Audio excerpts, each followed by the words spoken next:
Over the past 10 months, I've consistently been able to help my clients get to an average of 1.7, 1.8 million per month in revenue just by focusing on the current sales teams and training them up. The difference between $300K and $1 million a month is not introducing a new sales script, it's the feedback I give them after their calls. Now, today I'm going to show you the exact sales call review process that took one of my clients from $400K to 1.44 million per month. Now, this is the same process I've used to coach hundreds of reps over the past 2 years. Alright, so this is my $10 million sales call review process. This process here is what I've personally used to generate over 40 million for clients. Let's get into it. First of all, before even all of this matters, one, to review sales calls and be able to give feedback on sales calls, you have to be good at sales. Otherwise, you cannot coach someone on something you don't know. So that's the caveat, okay? If you suck at sales, you're average at most. At best, you're not going to be able to give really good feedback and develop people. That's number one. And being good at sales does not mean you're good at coaching either, okay? But you can't suck at sales and be good at coaching sales. That doesn't work. So the part one is going to be what calls you need to review. So there's multiple ways to look at this, okay? There's no right or wrong. Those are just different ways. Number one is to look for low hanging fruits. So if we fix this in the calls of this rep or of the team, this is what's going to yield the most. Meaning, let's say like the discoveries are really solid, the pitch is solid, but the objection handling sucks. Then if we fix the objection handling, that's what's going to give us the biggest lift. How can you know what is the lowest hanging fruit? One, you can look at the data. Again, for closers or setters, like look at the data and see like, okay, what's happening? If a setter has a low connection rate to meaningful conversation, then it's going to be like the beginning half. If he has a high pitch rate to a set call, but a low booking after he pitched, so let's say the booking to call proposed ratio is low, then that means that either they're not good at the end on how they position the call, maybe they don't build enough value in the discovery to build value for a next step. So people don't have a gap, don't have a reason to get to the next step. So I'd focus after the initial point. If their connection to meaningful conversation is good, focus on that, right? On the closer side, again, you look at the data, then you review calls and you see, okay, what's broken for this person here for the team data wise, and then when you review calls, what comes out as the easiest win to go and get that's going to yield the most in a short amount of time. Once that's fixed, we go on to the next one. That's really the thing here. You really like tweak one thing at a time, focus on the lowest hanging fruit, then you go to the next one. So that's number one. Number two, you look to identify patterns. Where do you identify patterns? One, from the end of days and end of call reports, depending on how you go about reporting. So is there a common theme? Let's say reason why people don't close. Think about an objection. Oh, I want to talk to my partner. Or yeah, the person was not interested or they thought it was too much. Like, is there a common theme of objections, patterns that's popping? And then based upon that, then you work your way into the discovery or the end of the call, or maybe in the pitch, depending on where that lies. So what are the patterns? It's usually per reps, they'll have the same kind of weakness. Maybe there's something they're saying or they're not doing on calls that's triggering that at the end or as a pattern, right? So identify the patterns based on the end of days and end of call reports. And maybe feedback from the reps. If the reps are telling you, hey, I'm struggling when I have some, I don't know, maybe some people that are more like A-type or those type of prospects. Maybe you sell a biz op and the rep is struggling to sell to people that are a bit more affluent, struggling to get pain and urgency or to build a gap with them or get them over the line in one call. Then again, if they say that, then you can focus on that for them if it's relevant and the data says the same and you're noticing the same. But the feedback from the reps is like signals, right? And then you just like validate, okay, does that make sense to spend some time there? And the data, like I said, to identify the patterns. The reps, they tell you what they're struggling with, a little bit like feedback from the reps. Or maybe again, going back feedback from the reps. I'm struggling with the people that come from the paid ads versus the organic because they keep managing to don't know who we are. And then we could keep working on that. And then we can go upstream in the marketing as well to fix that. So that's another thing. The reps tell you what they're struggling with. Again, that's really a good caveat. And then when you look at the EODs or end of call reports, maybe, then you look at deals that you feel like could have closed, like they had a really good app, they're a good avatar, but we cannot maybe get them over the line, or maybe we cannot overcome a specific basic objection. That's another place to look at. So when you look at those things, it's like, yes, the patterns, but then also like looking at those kind of calls and see how we can close more of those basically. And then you can review calls from top performing reps. If someone is in the street on fire, the close rate is the highest, then look at their calls to see, okay, what can be done for the other reps on the team that this guy is doing, this guy or girl doing on their calls, what can be replicated on their calls so that we can have a similar result. Identify the patterns, right? So those are the calls to review. Now, part two, once you know what call to review, it's like, how do you go about reviewing sales calls? There's many ways to go about it. I'm going to tell you my preferences, but in terms of format, you can do a loom, like I'm doing on a doc right now, but you could do a loom, watching the call, put it at 1.5 maybe. You watch the call, then you pause, then you talk over it, give feedback and go back. You see how the person said this. So I could do the loom. Okay. It's a bit more time consuming for you and for the rep as well, but it's like they are watching themselves and you give real-time feedback, right? Then what you can do as well is you can, after you listen to a call, you can send them a voice note, either in Slack or WhatsApp, whatever you communicate with reps. Just send them a voice note. Hey, I reviewed your call with so-and-so. The objection was blah, blah, and this is my feedback for you. And then you just break down either what you saw in discovery or at the end, how we could have won the call over, or the main feedback, right? So you can do that as well. You can do a written Google Doc format where you'll literally just open a Google Doc, put the name of the prospect, what was the reason for the close or no close, what was the outcome. You put the link of the recording and you just break it down. You put timestamps and then you break down like your feedback, like, oh, great job there. Oh, I would have dug a bit more X, Y, and Z. Oh, I see we missed this. And then you just Google Doc, then you shoot it to them and then they give you feedback based upon that. Or you could do live call review as well on a call with the reps. So either on a one-on-one group format, do a call review, and then it's kind of like the loom where you talk over, like you pause and then give some feedback. And then also you can engage the other person. Hey, what do you think went well there? Okay, what do you think you could have done better when you see this here? Or what are your thoughts on this part that we saw? What is your feedback? And then you can engage like the other reps if there's multiple, and if you're just one person, then you can engage them that way. Those different formats. Personally, it depends on the situation. Loom is really good. It's a bit more time consuming on our end and on their end, right? So it depends a little bit on your capacity, their capacity as well. I really like the mix of this. I batch review a bunch of calls, and then you can give after that bullet points items for each calls with timestamps and what went well, areas of improvement. You send that to them, and then you do a voiceover after, breaking down like some more in-depth feedback. I really like this because it's high leverage for me, because I could go 2x, I do that on my own time, and I send that to them, and then it's written, so it's visual and it's audio as well, and I can add more context with the voiceover, with the voice note. And then you can do live. Live, I really like it in group format. In a one-on-one format, not as much. Again, it's not as leverage for my time, but it's really good as well nonetheless. If you have a lot of time on your ends and you don't have a lot of reps to manage, then that could be great. But I use that really in group meetings. That's like, I love this format as well. It's really high leverage because you have 5, 10 reps, 3 reps on a call, and they can all get feedback and value, and you can engage them as well as far as that goes. So those are the format. What do you look for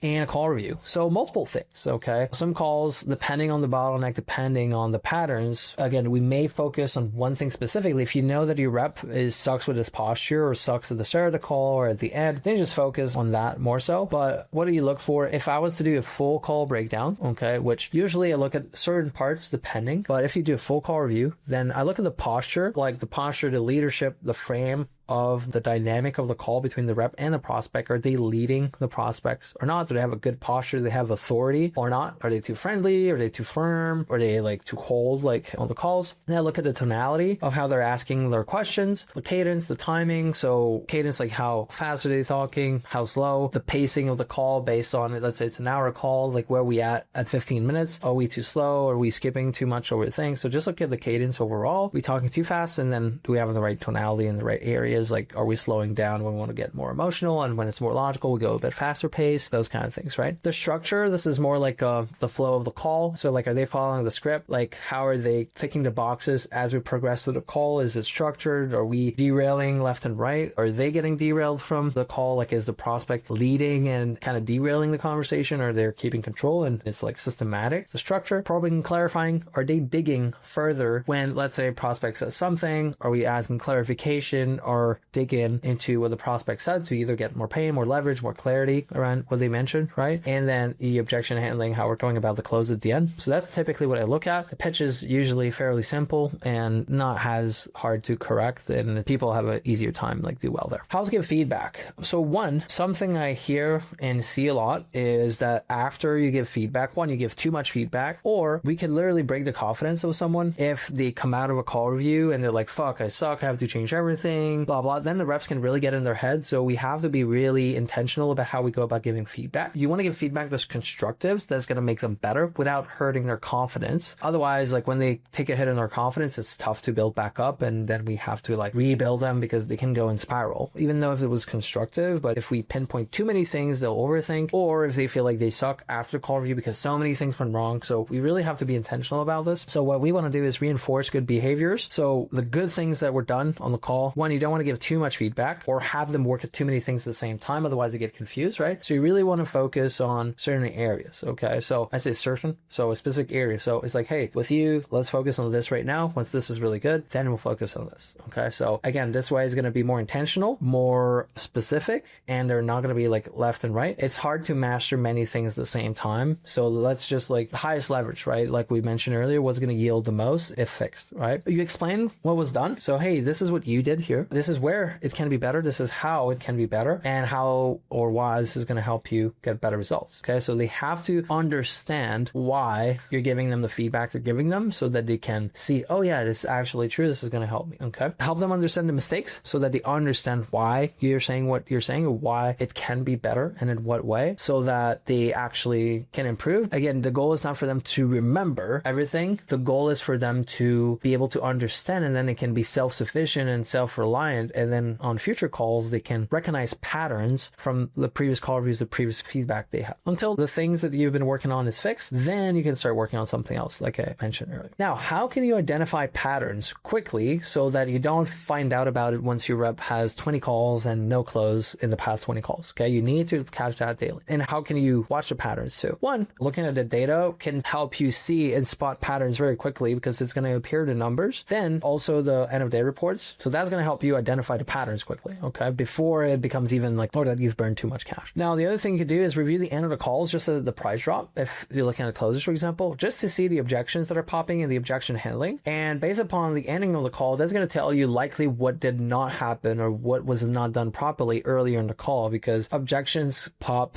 in the middle of the call as well. So again, you can spot those before the end. And again, looking at the end of the call, usually it's like 5 to 15 minutes max. So if you listen at 2x speed, you can listen to a lot of end of calls, and then you can see quickly, okay, what's a common theme? What's the common objections that's popping? And then you can go and fish for the more specific things in the discovery after. If you do the end of calls here, you can watch 3 to 8 calls in an hour, typically at like 2x speed. So then you can find things very quickly there. You can get a lot of feedback versus if you watch like full calls, you're just going to be able to get in an hour, like 1 or 2 max. So this is going to give you a lot more data of where to dig afterwards, right? Again, the objection is going to tell you what's missed in discovery of the pitch. If you get a thing about it at the end, then it's usually like a lack of urgency, gap, pain, need in the discovery. Sometimes people do want to think about it. I really believe it's a smokescreen, but again, this is likely one of the things that is missing in discovery. If it's a lack of value versus the investment amount, then maybe we don't have enough of a big of a gap, a need. Future pace was not strong enough. Like we don't have enough leverage based on where they're at, where they want to go, and them be able to justify the investment to go from A to B. Their ability to do it themselves. Like I'm not going to pay a lot of money if I feel like I can do this myself or get a fairly good enough result myself, right? The pitch was not clear. So that's another thing. If they have uncertainty, then it could be fear, could be past experiences that they had, misunderstanding of how the product can actually help them accomplish their goals, things like that. So based on the objections, so you could see like what to work on and what can be pre-handled in discovery. And again, this is going to allow you to see how certain reps keep losing deals, and then you can work on fixing the things at the end, but also work upstream to pre-handle the objections as much as possible. Okay, so that's the how. Now, typically, like I do a call review, I typically more look at discovery and the end of the calls, like the objection handling, because again, the pitch is like usually like very standard, like similar most of the time and easy to dial in, but that's where the money is, like the discovery and the objection. So typically it's going to be quicker to just review those, but this is a hack that I really like personally that helps get quick feedback without too much time involvement. Quick note, if you're doing 150K plus per month and you want something else handling all your call reviews, team coaching, recruiting, daily management, then click the link in the description. We install a complete fractional sales department so we can focus on growth. So let's keep going. Part 3, how do you scale this without burning out? 1, the AI speed hack. I don't use AI that much, but this is something that can be done just to help identify patterns and see where to dig, right? So this is like going to help you do at the top, and then you can start zooming in from there. So you can upload like all the EUDs, EOC reports of specific reps in a specific time frame in batch in AI to identify the trends, areas you need to work on with a specific rep or maybe the whole team. And that's going to give you like the trends, right? It could give you data. Hey, 10% of the deals that were not closed last week was a partner objection. X amount, this. I see this rep get usually this, and this rep gets usually this, right? So again, you just copy paste all of that into AI. It can have errors as well. I don't use it that much, but just an idea, something we've done in the past. You can also upload close or not close calls to, you can upload the transcripts in either GPT, Claude, and again, then you can get like, okay, things that went well, areas of improvement, and that's going to help you see if you can upload many calls. So you could take like calls of your top rep and calls of your bottom rep, and like you put multiples like, hey, what is this rep doing well and what is this rep could be doing better if you compare it to the best one. And it can give you some really good insights of like overview, and then it's going to tell you what to review so you can go and zoom in specifically and go and review specific calls or specific part of the calls, right? Again, and you can listen then on those timestamps that are more specific. That's going to yield the highest leverage based upon that. I don't use it that much, to be honest, but it can be helpful. I just find AI does a lot of mistakes. So that's one. 2 is a group learning system. It's when you do your trainings with the team, when you do like call reviews, again, throughout your week, you can review one great close to the whole team, one blown deal to the whole team. So a deal that you felt could have been closed or should have closed, but did not. Make it interactive. So ask feedback to the reps. It's like, hey, what are your thoughts there? What do you feel could have been better? Like engage people. I usually ask the top reps for feedback because everyone can learn from them. They have a bit of authority. They're like almost like team captain in the team to other people's eye, like compared to like sports team. Then you give feedback, what went well, what could be improved, like all of that. And then every week I would just focus on a specific part of the call just to not overwhelm the rep. So let's say one week we focus more on the end of the call, like the objection handling. Another week we focus more on the problem stage at the top or the connection at the beginning. Another week we focus more on the future pacing or like the urgency. So we'll just focus on different parts of the calls or different areas of focus when we do the call reviews. So I've seen that it's like really helps focus on one area. People don't get confused and they can implement, and then we have a feedback loop. So let's say on Monday we work on this, Tuesday we review like a specific call on this again, and then we see the progress of what was learned the day before, basically. And then again, something reps with sales, it's really like about modeling. So if you have a winning formula or rep that's crushing it, or you have a winning recipe, then you can have people emulate that. So people are going to learn like really fast from other people's calls. Okay. Now the other thing is manager handoff. If you're already a manager, then that's your job. But if you don't have a manager, then once you hit like 3-4 plus reps, you can't review everything yourself as a founder. So you can either train someone from your team, train them up, or you can hire a manager to use this exact process. First, they could shadow your review. They can do some reviews while you listen so that you can see how they're going about the reviews, what they're seeing that you're not, or maybe what they're not seeing that you are seeing. And then you can coach them and give them feedback. And then from there, they own the call reviews, and then you do some spot checks, right? So that's the other thing. So that's how you scale without burning out. Okay. That's it. That's everything. Look, you can have all the best leads in the world, the best scripts, the best comp plan, but if you're not reviewing calls systematically, you're leaving money on the table, guaranteed. So I just show you the exact process that helped generate 40 million plus in coaching sales across all my clients over the past few years. So you can spend the next 6 months trying to implement this yourself while also running the marketing, the ops, or maybe having one of your top closers do that, or we can install it and do it for you. So if you're doing 150K plus per month and you want a complete fractional sales department handling all your call reviews, your coaching, your recruiting, your daily management, click the link below.